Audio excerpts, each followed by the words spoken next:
Hello guys. Hi. Ooh, ooh. My voice is like, wait. Just ignore my cable being like literally everywhere.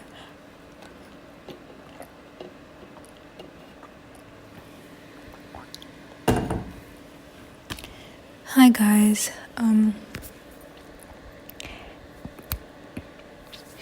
I have a confession. I have a confession to make. I haven't listened to most of the new music that's come out this year. Oh my gosh. Shocker. But wait, Nancy. Do you ever listen to the new music that comes out ever? No. I feel like a lot of people misunderstand the way that I listen to music, because I listen to a lot of music and I know a lot of things about music, but I don't like the music conversation that happens when someone drops an album. I like to let it marinate. I like to let it marinate so that it kind of like falls out of the mainstream so that I can find my own time. What's his name? Basquiat said that music is the way we decorate time and art is the way we decorate space. By the way, guys, there's literally a crow stuck in the room next to me. I've been trying to get it out for the past day. I don't know how. It's like really scared. So if you know anything of how to like calm down birds so that you can take them out the house, please let me know, because I'm really scared and I don't want it to like pass away in the room. Like, I don't want that. I want the safe to go back outside. I don't even know how it came inside. Like, I think there's like a hole in the window, but it's like struggling to get through the hole again. And like, I was trying to direct it, but like it just kept flying everywhere and I don't want it to get hurt. So I've left it. I told my mom. She said just leave it. But like, I feel really bad because I can like, sometimes you can literally hear it try to escape. And I'm like, girl, if you let me help you, I'll help you. But yeah, that's besides the point. Music, right? So like, the way that I listen to music is like a very personal experience for me.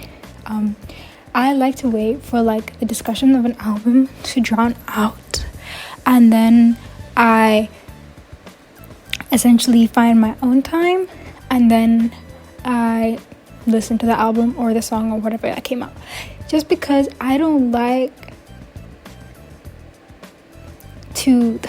like to have my own resonance with things.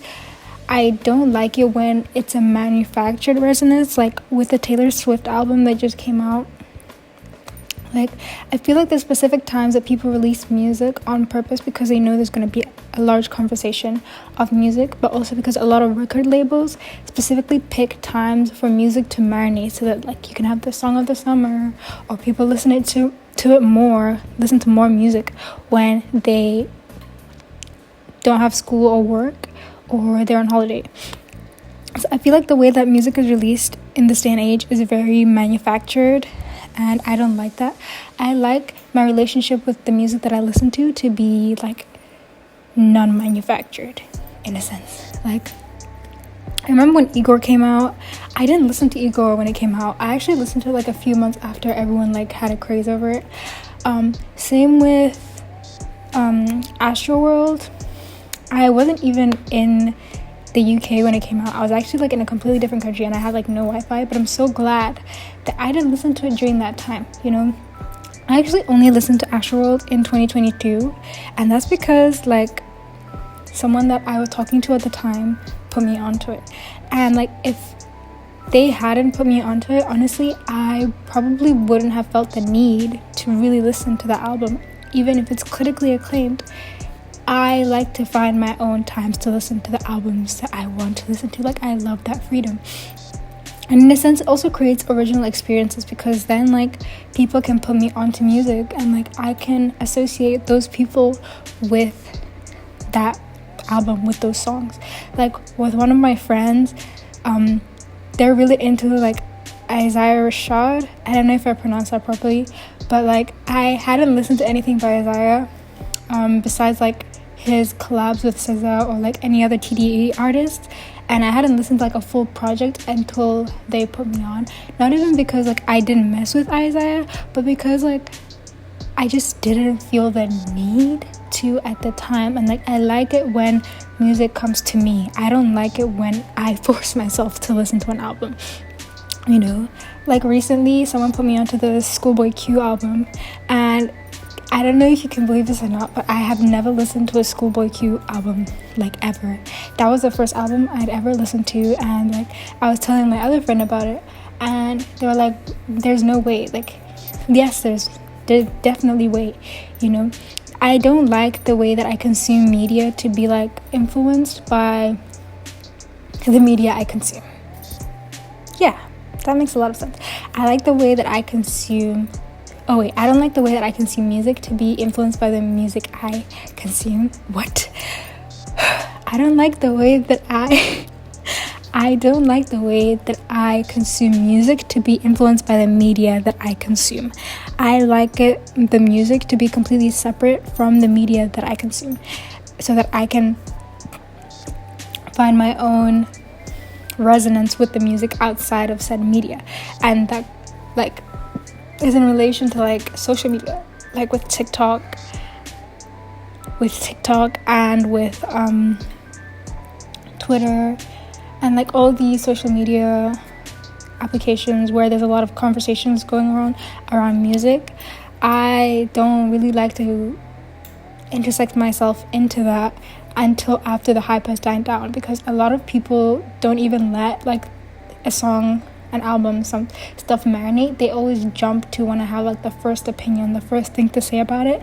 And I feel like that really like changes the way in which a lot of people view the music that they're consuming or the album that they're consuming. And I just always been different from that. Like I just never liked that. Like I feel like it's one of the reasons why I used to really love indie music and like alternative music so much, because it's like it wasn't really mainstream and I didn't really feel the need to like be on top of it. Like with Mac DeMarco, I used to love Mac DeMarco so much, and like I loved him so much because he was well known, but he wasn't like super mainstream, and I never really felt the need to listen to all his albums until I wanted to, you know.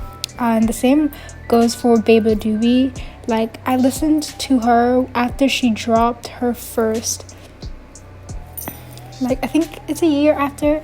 I don't know when she dropped her first mixtape. I think it was 2018, but I remember I listened to her in 2019, like late 2019, when she dropped it was not Love Worm, Space Cadet.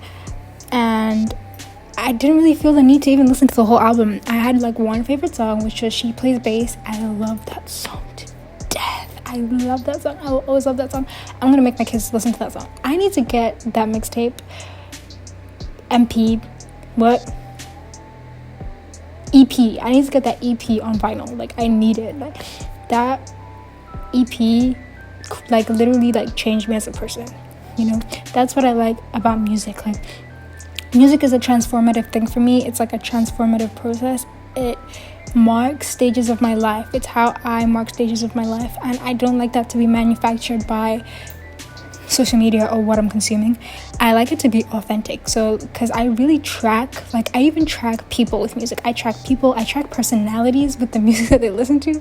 Music is a very important part of my life. Like you guys don't understand. Like I literally analyze people based on the music and the albums that they listen to a lot. And like my sister started listening to Mitski, and I'm slightly concerned because she's literally 11.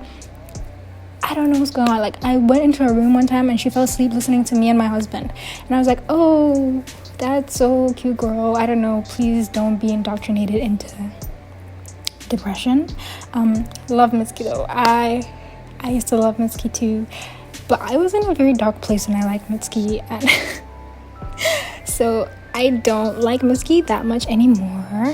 I do listen to her music still, you know, for the nostalgia.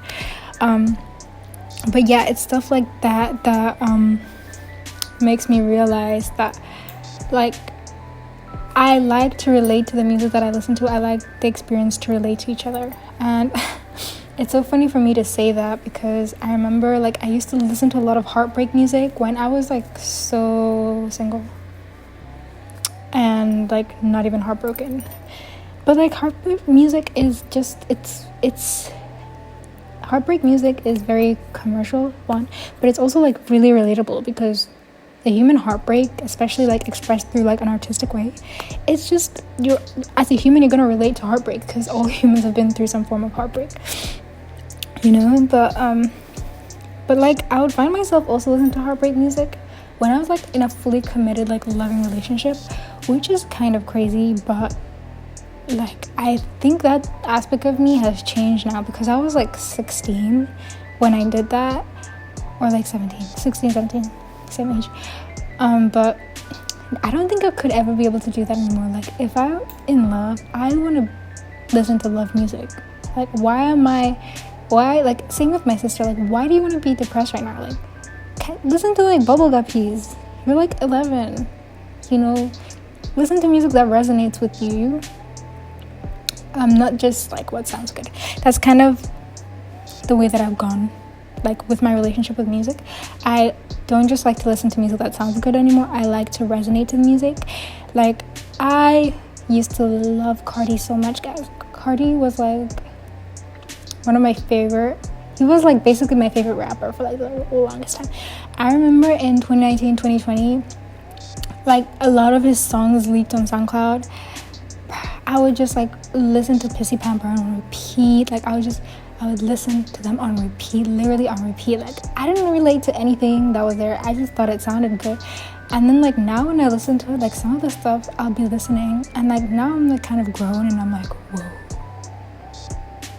whoa.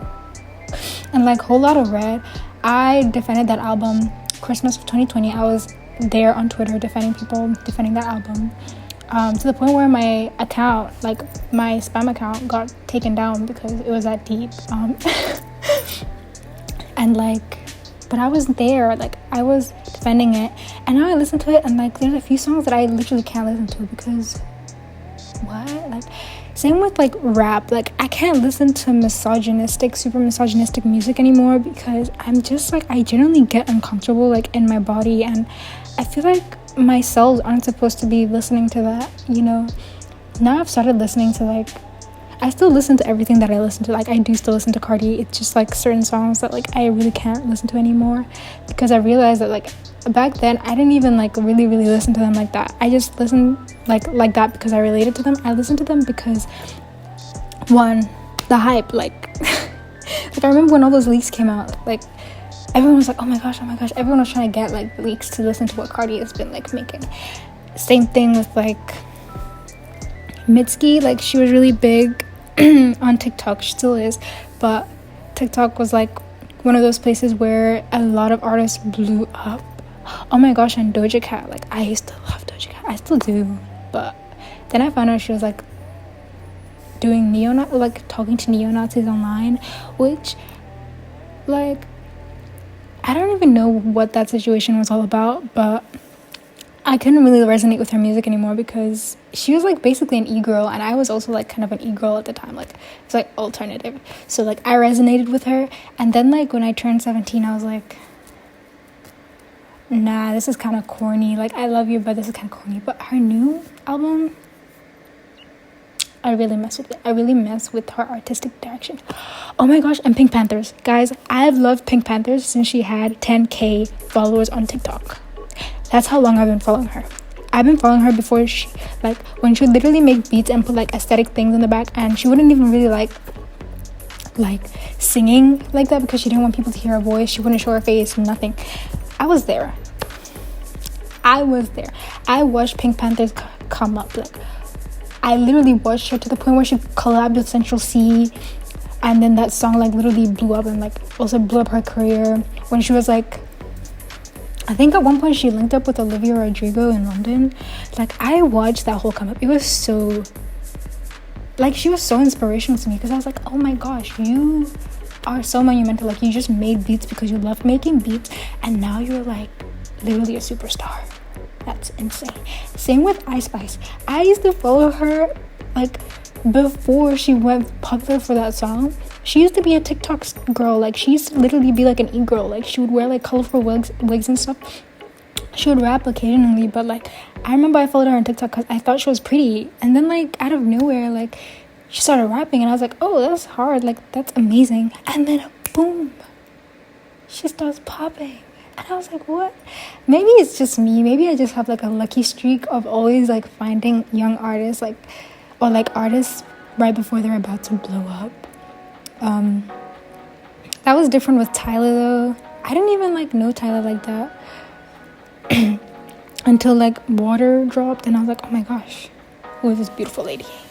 But like, yeah, I just wanted to really talk about like my relationship with music and how I use it to navigate life and navigate people, and hopefully that doesn't make me a little crazy. But I do, if you're like someone that I know and you've told me the music that you listen to, I 100% judge you based on it. 100%, not even a joke. Like there's a reason why I look at people differently when I find out the type of artist that they listen to. For example, The Weeknd. I love The Weeknd songs, but like listening to The Weeknd all the time, especially if you're like a man, are you okay? I'm concerned, like genuinely concerned. And also, if you listen to Joji, I love Joji. Are we okay?